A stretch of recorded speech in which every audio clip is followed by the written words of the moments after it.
కృష్ణా నదిలో వరద ప్రవాహం తగ్గిపోయింది. కొన్ని రోజులుగా ఉధృతంగా ప్రవహించిన కృష్ణమ్మ ఎగువన వర్షాలు తగ్గడంతో శాంతించింది. దీంతో కృష్ణా ప్రాజెక్టులకు ఇన్ఫ్లోలు తగ్గాయి. ఆల్మట్టి నారాయణపూర్ డ్యాం గేట్లు మూసివేయడంతో జూరాలకు వరద తగ్గింది. దీంతో జూరాల డ్యాం గేట్లు క్లోజ్ చేసి పైనుంచి వస్తున్నటువంటి వరదను విద్యుదుత్పత్తి ద్వారా కిందికి రిలీజ్ చేస్తున్నారు. వరద తగ్గడంతో శ్రీశైలం డ్యాం గేట్లు ఓపెన్ చేస్తారని భావించిన ప్రజలకు నిరాశ ఎదురైంది. జూరాలకు 53,000 క్యూసెక్ల ఇన్ఫ్లో ఉండగా 46,000 క్యూసెక్ల కరెంటు జనరేషన్ ద్వారా రిలీజ్ చేస్తున్నారు. శ్రీశైలం డ్యాంకు 40,000 క్యూసెక్ల వరద వస్తుండగా 18,000 క్యూసెక్లు కాలువకు వదులుతున్నారు. ఇక నాగార్జున సాగర్కు కేవలం 4,000 క్యూసెక్ల వరద మాత్రమే వస్తుంది. శ్రీశైలం డ్యాం పూర్తిగా నిండటానికి మరో 30 టీఎంసీలు అవసరం ఉంది. ఎగువన భారీ వర్షాలు కురిస్తేనే నాగార్జున సాగర్ నిండే అవకాశం ఉంది.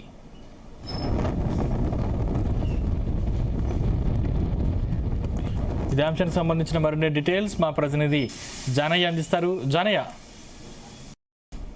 సందీప్, కృష్ణా నది పరివాహకానికి సంబంధించి ఉన్నటువంటి ప్రాజెక్టులకు సంబంధించి 3 రోజుల క్రితం వరకు కూడా కొంత భారీ వరద రావడంతో ఎగువన ఉన్నటువంటి 4 ప్రాజెక్టులు మాత్రం పూర్తి స్థాయి నీటి నిల్వల సామర్థ్యానికి చేరుకోవడం జరిగింది. దిగువన ఉన్నటువంటి నాగార్జున సాగర్ ప్రాజెక్టుకు అయితే వరద ప్రవాహం రాకపోవడంతో కొంత రైతులు మాత్రం నిరాశ పడుతున్నట్లుగా కూడా తెలుస్తుంది. ఏదైతే ఎగువన ఉన్నటువంటి కర్ణాటక స్టేట్ కు సంబంధించి ఆల్మట్టి అలాగే నారాయణపూర్ ఈ 2 ప్రాజెక్టులకు సంబంధించి దాదాపుగా జూలై 9 నుంచి వరద ప్రవాహం మొదలు కావడం జరిగింది.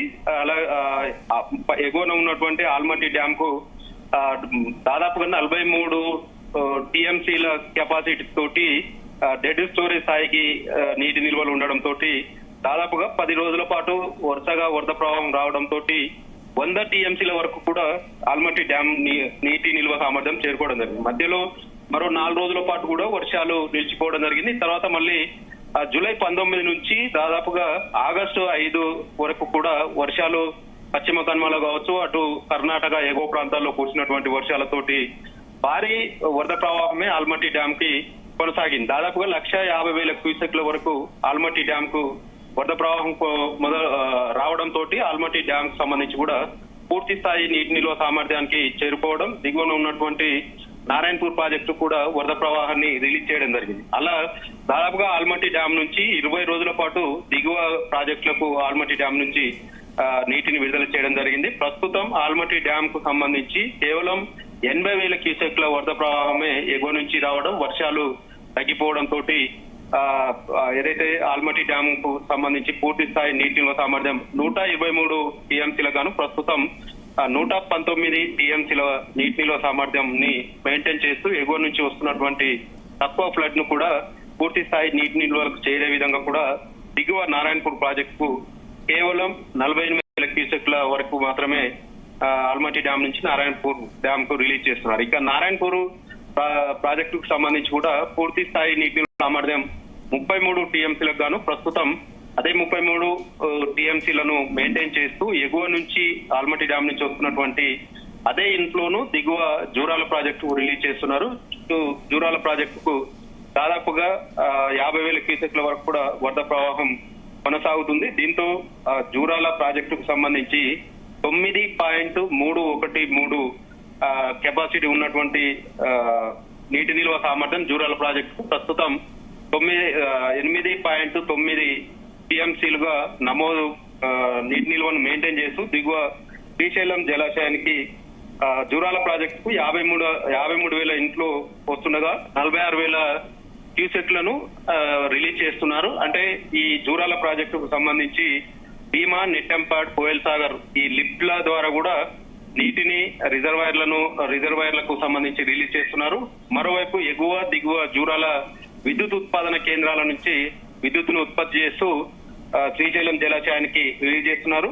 మరోవైపు పోతిరెడ్డిపాడు నుంచి కూడా కొంత దాదాపుగా 5,000 క్యూసెక్ల వరకు కూడా పోతిరెడ్డిపాడు నుంచి ఏపీ సంబంధించినటువంటి రాయలసీమ జిల్లాలకు నీటిని రిలీజ్ చేస్తున్నారు. ఇక శ్రీశైలం జలాశయానికి కేవలం 40,000 క్యూసెక్ల వరద మాత్రమే శ్రీశైలం జలాశయానికి వస్తుండగా దాదాపుగా 18,000 క్యూసెక్లను శ్రీశైలం జలాశయం నుంచి ఇటు పోతిరెడ్డిపాడు కావచ్చు, ఇటు భీమా, నెట్టెంపాడు, కోయల్ సాగర్ కావచ్చు, మరోవైపు విద్యుత్ ఉత్పాదన నుంచి రిలీజ్ చేస్తున్నటువంటి వాటర్ ని దిగువ నాగార్జున సాగర్ కి రిలీజ్ చేస్తున్నారు. ఇక నాగార్జున సాగర్ ప్రాజెక్టుకు సంబంధించి 595 అడుగుల పూర్తి స్థాయి నీటి మట్టానికి గాను ప్రస్తుతం 518 అడుగుల నీటి మట్టం ఉంది. ఇక నీటి నిల్వ సామర్థ్యానికి సంబంధించి 312 టీఎంసీలకు గాను ప్రస్తుతం 146 టీఎంసీలకు నీటి నిల్వ సామర్థ్యం పెరగడం జరిగింది.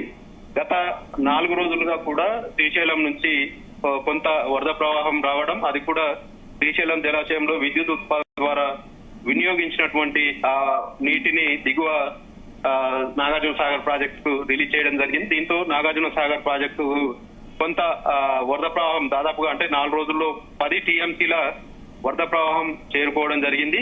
కేవలం 6 టీఎంసీలు వాడుకునే విధంగా ఉన్నటువంటి నాగార్జున సాగర్ ప్రాజెక్టు మరో 10 టీఎంసీలు ఈ వరద ప్రవాహం వచ్చి చేరడంతో ఈ నాగార్జున సాగర్ ప్రాజెక్ట్ నుంచి దాదాపుగా 2 తెలుగు రాష్ట్రాలకు సంబంధించి కూడా నీటిని తాగునీటికి అలాగే సాగునీటికి వినియోగించాల్సి ఉంటుంది. సాగునీటికి ఎట్టి పరిస్థితుల్లో ఇప్పుడున్నటువంటి ఈ నీటితోటి వినియోగించే పరిస్థితి లేదు కాబట్టి కేవలం తాగునీటి అవసరాల కోసం అది కూడా దాదాపుగా ఈ ఆగస్టు నుంచి వచ్చే జూన్ 2027 జూన్ వరకు కూడా మళ్ళీ వరద ప్రవాహం వచ్చేంత వరకు కూడా ఈ నీటిని తాగునీటి అవసరాలకు వినియోగించుకోవాలనే ప్రణాళికలు కూడా అధికారులు ఇప్పటికే సిద్ధం చేయడం. ఎల్నినో ప్రభావంతో జూన్ నెల జూలై నెలలో సరైన వర్షాలు ఆశించిన స్థాయిలో కురవకపోవడం, ఎగువ రాష్ట్రాల్లో కూడా వరద ప్రవాహాలు అంటే వర్షాలు కురవకపోవడం, వరదలు రాకపోవడం, కేవలం జూలై మాసంలో 15 రోజుల పాటు కురిసినటువంటి వర్షాల నేపథ్యంలోనే ఈ